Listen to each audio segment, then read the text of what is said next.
Иә достар, өкінішке орай күні кеше ғана Нұржан Ақерке жұбы өздерінің таныстықтарын тоқтатты. Жұптық қарым-қатынас, таныстық барлығы толығымен тоқтады. Барлығына себеп болған, енді көптеген себептер болған екен. Оның ішінде Ақерке Нұржанды болашақ жолдасы ретінде, тіпті өзінің болашағын оған Нұржанға өзімнің болашағымды тапсыра алмаймын, мені асырай алмайды деген секілді өзінің пікірлерін айтып жатыр. Және де Нұржан айтып жатыр, менің болашақ әйелім менің анама қызмет ету керек, ақ сүтін беріп мені өсірді, мені бақты қақты, енді болашақта менің әйелім барлық қызметін осы менің анама көрсетіп үйде отыру керек деген секілді пікірлерін айтты. Және де осындай бір көңілсіз нотада жұптық қарым-қатынас тоқтап қалды. Енді екеуі жылап жатыр, бір-біріне деген енді қимастықтарын көрсетіп жатыр. Дегенмен де бұл жұп туралы алдыңғы видеоларымда мен айтып өткен едім, жалпы талқылап осы жұпқа разбор жасап деген секілді. Бұл жұп мысалға эмоциональды түрде өздерін бір қалыпта ұстай алатын жұп емес, себебі олар біресе қосылады, біресе айырылады, араларында көптеген түсініспеушіліктер көп болады деген секілді пікірімді айтқан едім. Сол пікірлерім негізі дұрыс секілді, былайша қазіргі болып жатқан жағдайға қарағанда. Солай, сонымен бұл жұп негізі үйленіп кетеді деген секілді өзіміздің белгілі бір үмітіміз болған. Мүмкін болашақта үйленіп кететін шығар. Енді дәл қазіргі уақытта екеуі жұптық қарым-қатынас тоқтатты. Бұл туралы өздеріңіздің пікірлеріңізді комментарийға қалдырып кетіңіздер. Бұл екі жұпта негізі отбасы болашақта шығуы мүмкін бе? Нұржанның айтқан ойлары, пікірлері дұрыс па? Ақеркенің айтқан ой пікірі дұрыс па? Барлығын өздеріңіз комментарийға ойларыңызды жазыңыздар, қалдырыңыздар, талқылаймыз. Және де мынандай да бір көрермендер пікірі болып жатыр. Бұлар негізі жай ғана сценарий ойнап жатыр. Бұл негізі жоба сыртында екеуі кездесіп жүреді, кездесу жасайды, жай ғана сценарий. Ертең мынандай да пікір болып жатыр. Ертең жоба соңында мынандай нелер болады ғой, номинациялар: жоба жылауығы, жоба қоштасуы, жоба махаббаты, бірдеңесі, сірдеңесі деген секілді сондай бір номинацияны да алу үшін осындай бір керемет ойын бізге көрсетіліп жатыр ма деген секілді де пікірлер болып жатыр. Бұндай пікірлердің шындыққа жанасатын секілді жалпы. Енді көреміз болашақта не болатынын. Пікірлеріңізді қалдырыңыздар. Баршаңызға қайырлы күн. Бүгін 14:30-да бізбен бірге болыңыздар. Ақерке мен Нұржанның шешімі қандай болмақ, және де Нұрсұлтан мен Перизаттың таныстығы қалай өтіп жатқанын бізбен бірге біліңіздер. Арке, қалыңыз қалай? Сіз бүгін көңіл күйсіз жүрген сияқтысыз. Неге? Неге? Кімге байланысты сол? Нұржан ба? Нұржанмен сөйлесіп көрдіңіздер ма? Демалыс күндері.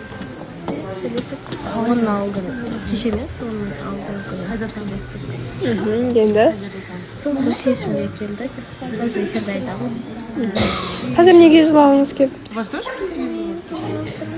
Жыламаймын, бір минут жылаватырмын. Жоқ, жыламаймын реально. Сондай мен білмеймін, эмоциям шыға салады. Так бәрі жақсы. Нұржан, қалайсыз? Жақсы, өздеріңіз қалайсыздар? Жақсы, сіздің көңіл күйіңіз жақсы сияқты. Өте керемет, бүгін аптаның бірінші күні, апта жақсы басталды мен үшін. Нұржан, сіз бірінші кездесуде жалпы қызбен танысарда бірінші не нәрсеге мән аударасыз? Бет әлпетінен. Бірінші бет әлпетінен мен бірінші көзіне қараймын. Қыздың көзі әдемі болатын болса, мен үшін ол жақсы. Әдемі көз деген сіз үшін қандай? Әдемі көз деген мен үшін бір мөлдір көздер болады. Көк емес, басқа емес көздер болады. Қап-қара көздер ма болады ғой. Айтамайын, бірақ мен көрген кезде чувствовать етем көзді. Қарап. Көзден бөлек? Көзден бөлек сол енді бет әлбет, түр әлбет қой. Негізі түрге қарамаймыз деген өтірік әңгіме. Одан кейін барып мінезіне қарай кетеміз ғой. Мінезі қалай, үлкенді жігітті қалай сыйлайды. Фигурасына қарайсыз ба? Фигурасына сәл қарап қоямын. Мінезден кейін қараймын бірақ фигура.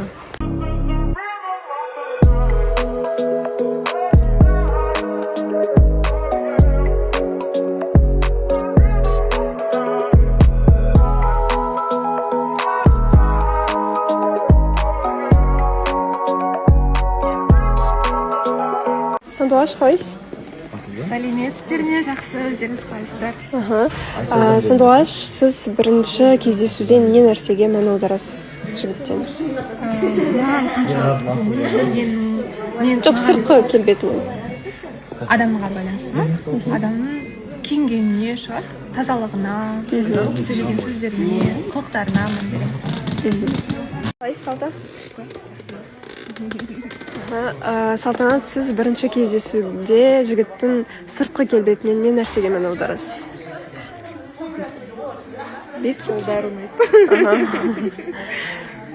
Тағы? Болды ма? Сол болса болды ма? Салтанат, сіздің туған күніңіз болды, иә?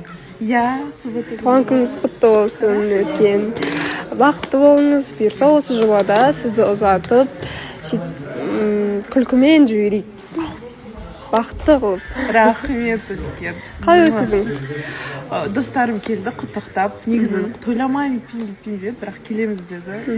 Қарсы алдым солай. Қалайсыз, Ренат мырза? Жақсы, өздерің қалайсыздар, амансыздар ма? Бізді сағындыңыз ба? Ой, сағынғанда қандай. Асықтым ғой келуге. Бізде сізді сағындық па, ыңыз қалай болып қалды? Папам жақсы. Бірақ сонда да Алматыға алып келу керек болып тұр.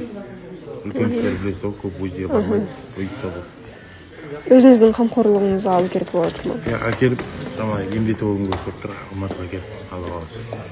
Бұйырса жазылып кетсін, иә. Ренат мырза, сіз адамның сыртқы келбетінен қай нәрсеге мән аударасыз бірінші кездесуде? Бірінші кездесуде ме, адамның андай қызбен кездескенде бірінші көз жанарына қараймын.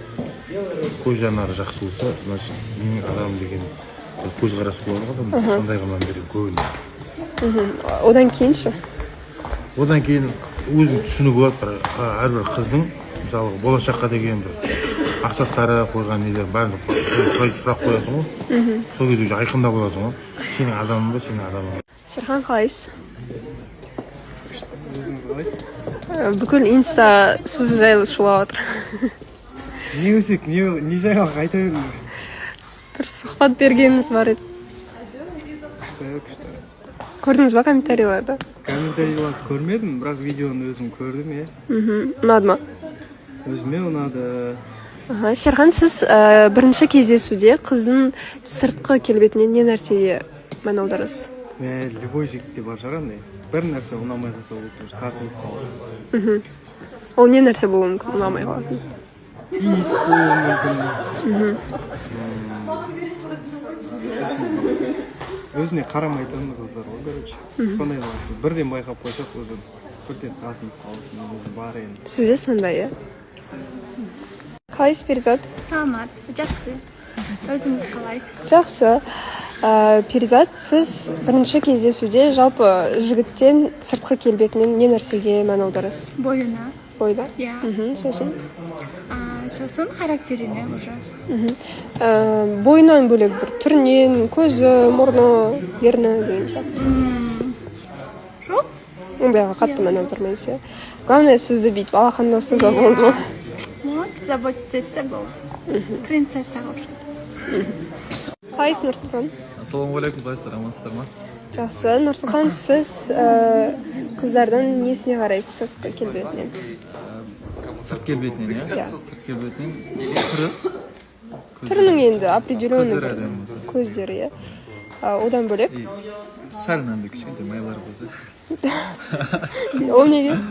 Ау? Неге? Ұнайды өзіме. Бүйтіп мыжып отыратындай ма? Идеально подхожу. Айжан, қалайсыз? Жақсы, өзіңіз қалайсыз? Жақсы. Айжан, сіз сыртқы келбеттен жігіттің қай жеріне мән аударасыз? Андай қасы. Қасы? Иә, шашы қара болу керек. И андай брюнет болу керек ол адам. И бойы ұзын болу керек. Енді бойы қатты маңызды емес енді. Бірақ нормально и мужественный, и денелі болғанды қалаймын. Спортпен обязательно айналысу керек. Сондай. Ал ең маңызды мысалы бір көрген кезде бірден көзіне мән беремін деген сияқты болады ғой. Иә, көз өте алдамайды ғой. Көзі обязательно. И түріне қарағанда лучше жүрегі таза болу керек деп ойлаймын. Абылайхан, қалыңыз қалай? Жақсы, өздеріңізде. Жақсы. Абылайхан, сіз қыздың бет әлпетінен не нәрсеге мән аударасыз? Бетінің кожасына. Қожасына? Иә. Бетінің кожасы таза болғанын қалаймын. Сол сізге ең маңыздысы? Ең маңызды емес, бірақ енді бірінші көріңіз. Өйткені бізде өзімізде де үйде барлығымыздың беті таза, кейін де балаларымыздың беті таза болғанын қалаймын, қыздарымыздың. Сондықтан қыздар да өздеріңізге жақсы қарап жүріңіздер. Тимур, қалыңыз қалай? Саламатсыздар ма? Өте керемет, күшті барлығы. Тимур, сіз қыздардың бет әлпетінен не нәрсеге мән аударасыз? Именно бет әлпетіне емес, полный мән аударасың. Өзіне қараған, еткен, көрініп тұрады ғой адамның өзі. Ең бірінші маған осы бір көздері маңызды. Ерні мен көзі. Ерні и көздері қатты ұнаса, соған көбіне мән беремін көбіне. Ал ерін жасатқан болса? Маған маңызды емес. Шолпан ханым, қалыңыз қалай? Жақсы, шүкір, өзіңіз қалайсыздар? Жақсы. Шолпан ханым, сіз бірінші кездесуде жалпы жігіттің қай жеріне мән аударасыз бет әлпетінен? Бет әлпетінде тісіне. Тісіне? Иә. Неге ондай?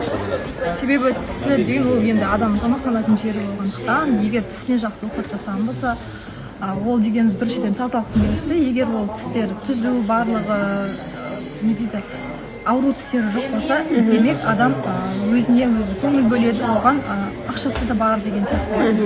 Сондықтан да соған қараймын. Сосын беттің кожасына, қалай тамақтанады, өйткені тамақтанғанымыз бетімізге шығады, соған сосын тырнақтарға.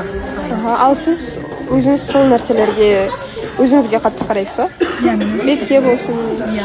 Енді мен қазір кожама ем жасап жүрмін, бірақ сонда да менің шамалы кожам дұрыс болмайды. Себебі мен тамақтың әзір дұрыс тамақтана алмай жатырмын.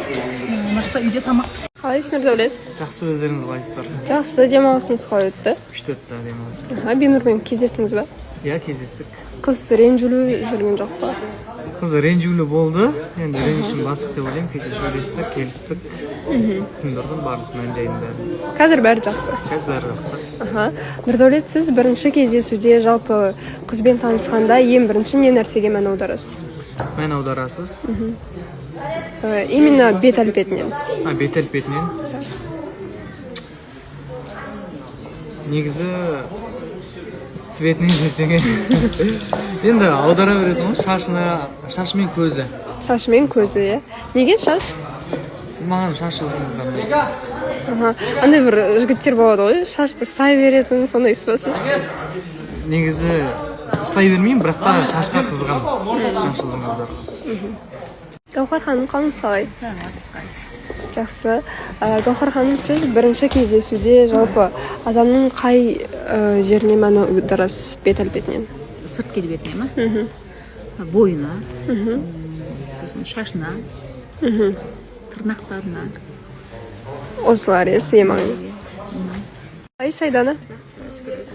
Жақсы, сіз келдіңізде, жарқ етіп келдіңіз, сразу жоқ болып кеттіңіз. Қатты ауыр қалдым. Қатты ауырасыз, бірақ демалыс күндері тойларыңызға шығасыз, иә? Ол енді амал жоқ бізде.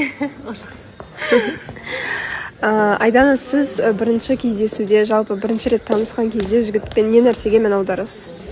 Не нәрсеге кешікпеуіне, бірінші кездесуде. Актуальный нәрсе ма? Жалпы енді адамгершілігіне, сырт келбетінен, сөзіне, я енді бір қарағанда түріне, бірақ андай адам қылығымен сүйкімді деп ойлаймын да, негізі. Мінезімен, харизмасымен. Андай жоқ па, бір көзіне қарай, мұрны қисық болса? Жоқ, негізі, шынымен де андай адам сөзімен сондаймен сүйкімді болатын сияқты. Ғалымжан, қалыңыз қалай? Ассалаумағалейкум, жақсы бәрі. Не істеп жүрсіз? Сол кішкене біртүрлі болып жүрмін. Неге? Тұмау ғой, екі мұрын бітеліп қалған ғой. Бізде бәрі ауырып отыр қазір, иә? Сол біреу жұқтырды бізге. Ғалымжан, сіз бірінші кездесуде жалпы қызбен танысарда қыздың бет әлпетінен не нәрсеге мән аударасыз? Түсінбедім, түріне несіне қараймын ба? Иә. Көзіне қараймын. Көзіне? Сосын? Сөйтіп, қасына қарайды, кірпігіне қараймын. Сөйтіп айта берейін ба? Иә, енді қалай бар солай айтыңыз? Иә, сол көзіне қараймын бірінші. Көзі қандай болу керек? Жасыл. Жасыл? Сондай ұнайды маған. Сондай қыз кездестіріп пе едіңіз негізі? Мен бұрынғы қызым отношениеде сондай қыз болған. Онда біз жасыл көзді үміткер күтеміз, а? Жоқ, не обязательно жасыл көз. Любойын күтемін ғой мен. Қалайсыз? Жақсы. Жанбек, сіз бірінші кездесуде қыздың бет әлпетінен не нәрсеге мән аударасыз? Мен тырнақтарына қараймын. тырнақтарына. тырнағына қарай. Өзіңіздің тырнағыңызды көрсетіңізші. Сәл пәл андай неухоженный ғой. Онда қалай қарайсыз? Сол ғой, жаман қасиетін сол тұр. Тырнағына қарай қатты ұзын болса кішкене кейін. Ал фигурасына қарайсыз ба? Болады андай тұрады. Болады ма?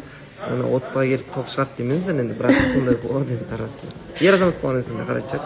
Бірақ ең басты адамгершілігі несі ғой, шынайылығы сондай. Мысалы, түрі әдемі, денесі әдемі, бәрі күшті да, бірақ мінезі сәл қырсықтау. Егер сәл болса нормально, егер сәл емес болса онда қиын болады.